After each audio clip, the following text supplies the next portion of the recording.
की तरफ से पेश हुए थे। राकेश जी, अगर आज सुप्रीम कोर्ट में जो सुनवाई हुई उसकी मुख्य बातें और आज के कोर्ट के आदेश के मायने क्या है, उसके निहितार्थ क्या? आपने बातें सही बता दी हैं। उसमें बस एक चीज़ ऐड करूंगा कि अगर आप अनरिजर्व की कैटेगरी में अप्लाई करते हो और आपका सिलेक्शन उसमें मेरिट में आते हो और जनरल के, तो आपका जनरल में सिलेक्शन होना चाहिए। इसमें लीगली एक प्रॉब्लम है, आप ये बेनिफिट सिर्फ एक बार ले सकते हो। तो पहला स्टेज होता है ATRE एग्जामिनेशन। वैसे तो एक केस है कि जहाँ TET में बेनिफिट लिया है तो आगे नहीं मिलेगा, let us leave out. ATRE एक एग्जाम होता है रिटर्न 150 नंबर का, जिसमें जनरल कैटेगरी को 97 मार्क्स पे क्वालिफाइड माना जाता है और रिजर्व कैटेगरी को 90 मार्क्स पे क्वालिफाइड मानते हैं। तो ये बेनिफिट आपने रिजर्व कैटेगरी में ले लिया, 90 to 97 पाके, तो आगे बढ़ जाएंगे। जब फाइनल मेरिट बनी, जिसमें इसके 60% मार्क्स होते हैं और 10% 40% आपके एकेडमिक मार्क्स होते हैं, हाई स्कूल, इंटर, BA और ये BTC में। तो जब इसकी फाइनल लिस्ट बनती है तो पता चला कि आपने जिस डिस्ट्रिक्ट में अप्लाई किया है वहाँ पर आप जनरल कैटेगरी में आपके मार्क्स आ रहे हैं। तो प्रश्न है कि आप वहाँ आ सकते हैं या नहीं। सिंगल जज ने कहा कि बेनिफिट आप ATRE में एक बार ले चुके हैं, अदरवाइज वहीं आप बाहर हो जाते हैं, तो आप दोबारा बेनिफिट नहीं ले सकते। डिवीजन बेंच ने इससे मना कर दिया। आज जब मैटर चीफ के आगे आया तो चीफ ने भी इस पर आश्चर्य किया कि जो व्यक्ति रिजर्व कैटेगरी से एंटर करता है, जो 97 नहीं पाया, उसी स्टेज में बाहर हो जाता, वो रिजर्व की जनरल कैटेगरी की सीट कैसे ले सकता है।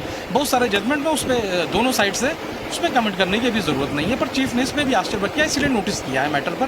कोर्ट ने ये भी कहा है कि ये जो हाईकोर्ट का फैसला है वो कई जटिल पहलुओं को समेटे हुए हमें अध्ययन करने के लिए वक्त चाहिए, क्योंकि इस मामले में सबसे बड़ा सवाल तो यही है कि आरक्षण का जो क्राइटेरिया है वो कैसे हो, हॉरिजॉन्टल हो, वर्टिकल हो, ये सारे सवाल कोर्ट के सामने। हाँ, दो समस्याएं जो राज्य सरकार ने अपनी तरफ से कहा कि हमसे एक गलती हो गई है, हॉरिजॉन्टल रिजर्वेशन लगाते पहले वर्टिकल लगाना चाहिए, फिर हॉरिजॉन्टल हमने उल्टा कर दिया है और इसलिए हमें 6800 की लिस्ट निकालनी पड़ रही है। सिंगल जज ने कहा कि आपने कोई गलती नहीं की है, अगर गलती होती तो रिजल्ट लिस्ट जो आपने जारी की वो किसी और तरह की होती, वो हमें कहीं दिखाई नहीं दे रहा है। 6800 आप कहाँ से लाए हैं उसको भी रद्द कर दिया।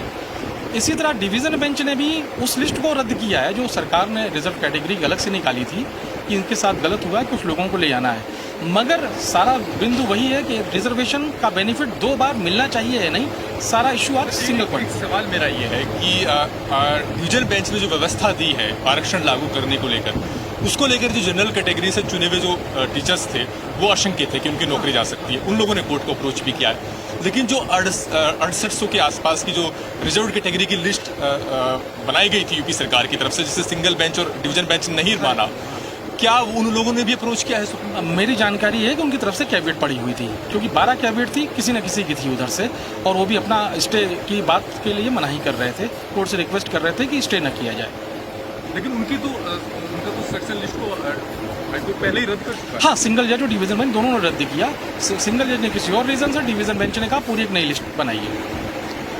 इस बात को ध्यान में रखते हुए कि जो रिजर्व का बेनिफिट वो 2 बार देते हुए रिजर्व कैटेगरी के कैंडिडेट को उसको जनरल मेरिट में लाइए। सारी समस्या जड़ की ये है कि सच्चाई क्या है, फैक्ट्स अभी राज्य सरकार ने जाहिर ही नहीं की है। सर, एक बात यह है कि अगर दर्शकों की सुविधा के लिहाज से हम समझना चाहें, इसका मतलब ये है कि तकरीबन 6800 जो जनरल कैटेगरी से चुने गए टीचर्स हैं उनकी नौकरी पर खतरा है। उनकी नौकरी पर नहीं, ये मोटे तौर पे माना जा सकता है, मगर जो लिस्ट हाईकोर्ट के आदेश पे बन रही है वो असर कितने पे डालेगी, 5600 पे डालेगी या 12000 पे डालेगी, ये कोई नहीं जानता है। एक नंबर पे कई लोग होते हैं। मैं आपको बताऊं समस्या की जड़ कहाँ से शुरू होती है।